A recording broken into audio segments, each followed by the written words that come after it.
existence of a certain disease causing microbe pathogen, it is the first link in the chain.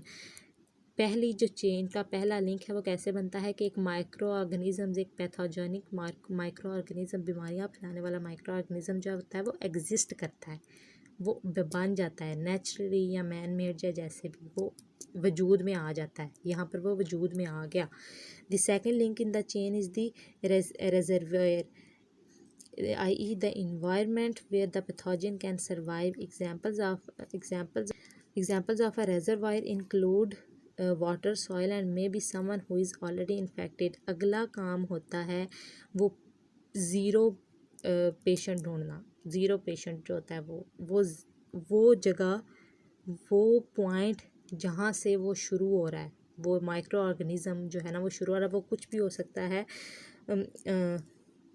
वो reservoir जो होता है वो उस इन्वायरमेंट में कोई भी चीज़ हो सकती है, वो पानी भी हो सकता है, वो मिट्टी भी हो सकती है, और वो कोई ऐसा इंसान भी हो सकता है जिसको पहले से वो बीमारी लगी हुई है।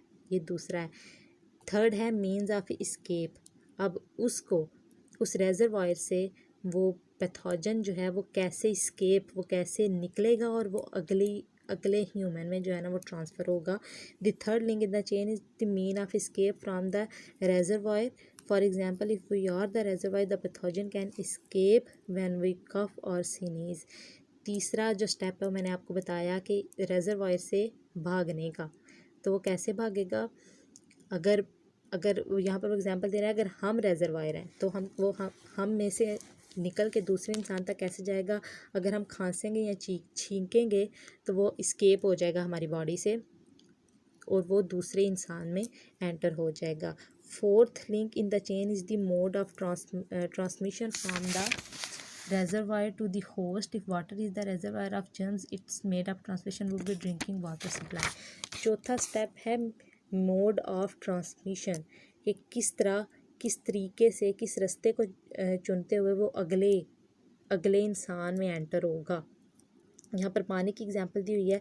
अगर पानी में जर्म है तो अगर वो पानी जो है वो अगला बंदा पिएगा तो वो उसके अंदर चला जाएगा। जैसे या अगर ऊपर हमने देखा था कि अगर हम खांसते हैं या छींकते हैं, अगर हम रेजरवायर हैं और हम खांसे हैं या छींके हैं तो हमारे जो माउथ है या हमारी नोज़ है उसमें से वो जो पैथोजेनिक माइक्रोब है, वो बीमारियां फैलाने वाला जो जरासीम है वो हवा में चला गया और फिर हवा को यूज़ करते हुए वो उड़ के अगले बंदे तक पहुंच गया है। ये उसने हवा को अपना मोड ऑफ ट्रांसमिशन बनाया है। हवा के ज़रिए वही जगह से दूसरी जगह गया है। कुछ माइक्रोब्स पानी के ज़रिए एक जगह से दूसरी जगह जाते हैं, कुछ सरफेस के ऊपर चिपट जाते हैं और जब कोई दूसरा इंसान उस सरफेस को हाथ लगाता है या उससे टच होता है तो वो जो है वो उसके ऊपर क्लाइंब कर जाते हैं। आगे फिफ्थ है means of entry. The fifth link in the chain is the means of entry. A pathogen must find a way inside the host to cause infection. एक जो पैथोजन होता है उसने फिर होस्ट में, उसने उस बंदे में, उस होस्ट, आपको पिछले चैप्टर में बताया था कि होस्ट उसको कहते हैं जो कि मेज़बान होता है, जो आपकी दावत रख रहा है। जैसे हम पैरासाइट्स की दावत रखते हैं, हम उनके मेज़बान बन जाते हैं, वो हमें नुकसान भी पहुंचाते हैं और हमारे से ही अपना फूड भी हासिल करते हैं।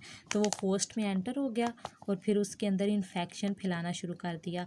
The final link in the chain is how vulnerable the host is to the infection. और फाइनल लिंक चेन में ये है कि जिस इंसान में वो दाखिल हो